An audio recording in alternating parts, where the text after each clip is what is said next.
So you want to 100% your world? Well, you're in luck. Today, I bring you the ultimate guide of everything I wish I knew before completing the entire world. So as a certified no-lifer, I'll let you in on all the secrets. I'm also cooking up an achievement guide at the moment. That one is quite in-depth though, and so will be out shortly. Starting off, I have a couple of prerequisites. Technically, you don't need to do all of these, but I promise these are going to make your life so much easier in the long run. First, you must be AR 40. That is because you need to complete every Archon quest.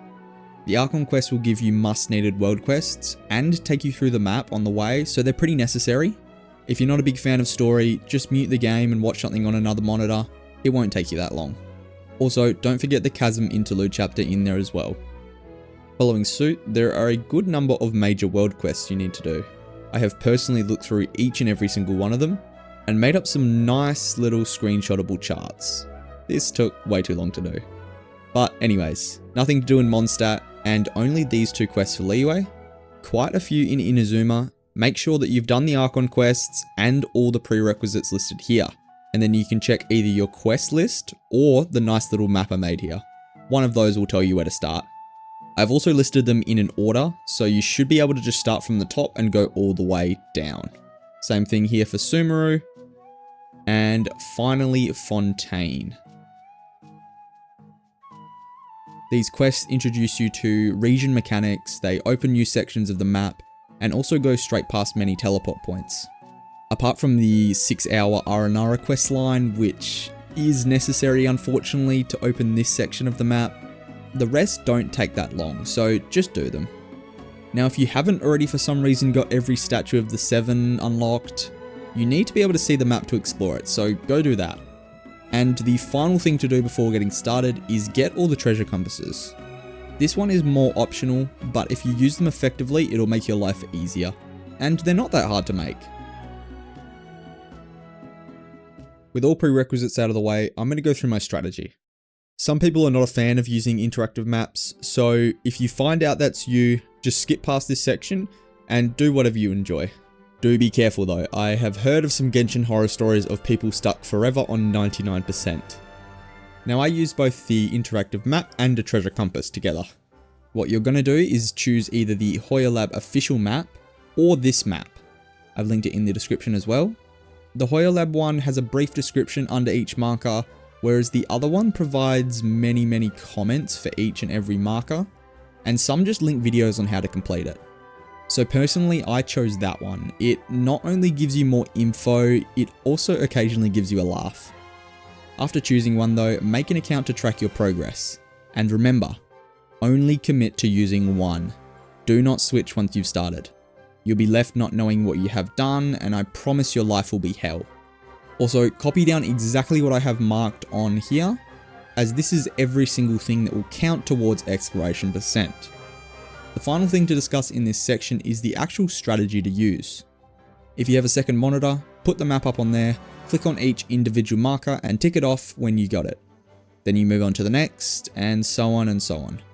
Every now and then also turn off and on the already found spots to get rid of the stuff already done. And then you use the treasure compass when you're a little lost, not sure exactly where the chest is. Do note it only works for chests out in the open. The final thing I'll mention is levels. Just work on one layer at a time. Then switch to the top or down below and work on that. Now I have 5 very important things for you to remember while exploring, so I would note these down. First is the Shrine of Depths.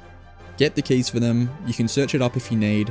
You can also see how many are left in the achievements page for each region, and then open them up.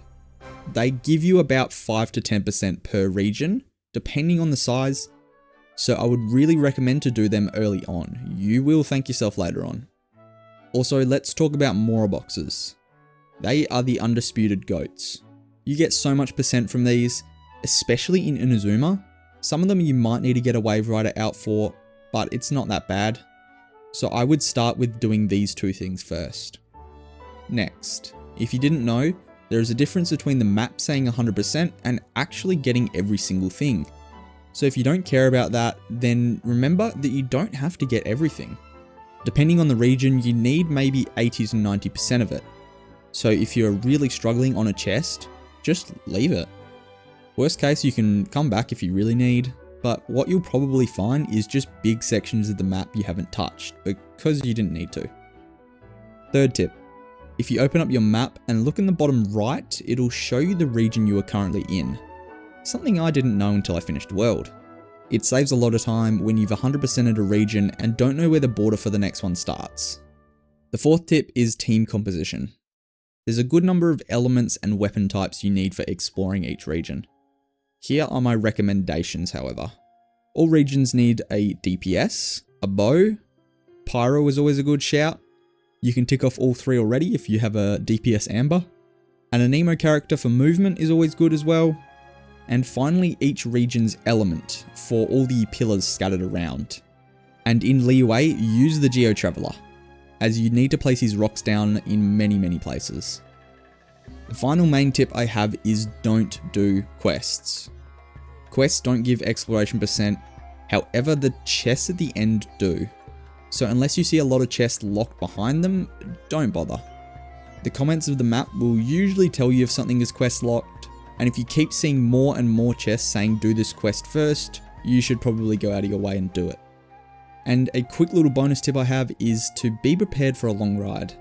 Without counting doing the prerequisites, you need to set aside about 75 hours-ish to do the entire world.